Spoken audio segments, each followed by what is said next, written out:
অনেকেরই প্রশ্ন, গর্ভাবস্থায় কোন পজিশনে ঘুমাবো, ডান কাত হয়ে ঘুমাবো না বা কাত হয়ে ঘুমাবো না সোজা হয়ে ঘুমাবো, বারবার প্রশ্ন। তাহলে আজকেই বলি যে কিভাবে ঘুমানো যায়।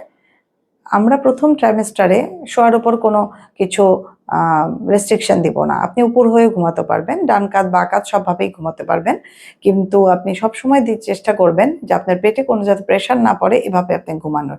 এখন দ্বিতীয় ট্রাইমেস্টারে কি হয়, যখনই আমরা স্ট্রেট হয়ে ঘুমাই তখন আমাদের জরায়ুটা, আমাদের ইউট্রাসটা একটু বড় হতে থাকে। ইউট্রাসের পিছনেই আমাদের থাকে হচ্ছে কিছু আমাদের গ্রেট ভেসেলস, যেগুলোতে আমাদের রক্ত সঞ্চালনগুলা নিয়মিত হচ্ছে।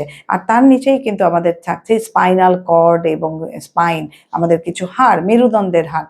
তাহলে এই মেরুদণ্ডের হাড় আর জরায়ুর মাঝখানেই আমাদের কিছু গ্রেট ভেসেলস, যেগুলোতে আমাদের রক্ত সঞ্চালন করছে। এখন আপনি যদি উপর থেকে ইউট্রাস, নিচ থেকে আমাদের মেরুদণ্ড, মাঝখানে যদি আমার গ্রেট ভেসেলসের ওপর চাপ পড়ে, তখন আমাদের অক্সিজেনেশনের কষ্ট হবে। তখন আমাদের বাচ্চার এবং মার দুজনেরই শ্বাসকষ্ট হতে পারে এবং একটা অস্বস্তি ফিলিং হতে পারে, এবং বাচ্চার জন্য তার সার্কুলেশন কমে যেতে পারে, বাচ্চার মুভমেন্ট কমে যেতে পারে।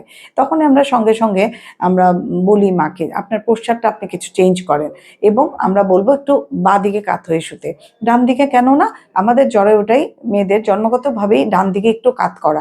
যখন এটা গ্র্যাভিড হয়, মানে কনসেপ্ট বাচ্চা গর্ভাবস্থায় থাকে, তখন আরেকটু ভারী হয়ে যায়, তখন ডান দিকে আরেকটু টিল্ট হয়ে যায়। যে কারণে যদি আপনি একটু বাঁ দিকে কাত হয়ে ঘুমান এবং বিশ্রাম করেন, তখন আপনার রক্তের সঞ্চালনটা ভালো হবে, তাতে বাচ্চার অক্সিজেনেশন এবং ব্লাড ফ্লো বাড়বে, মার অক্সিজেনেশন এবং ব্লাড ফ্লো সুন্দরভাবে নিয়ন্ত্রিত হবে।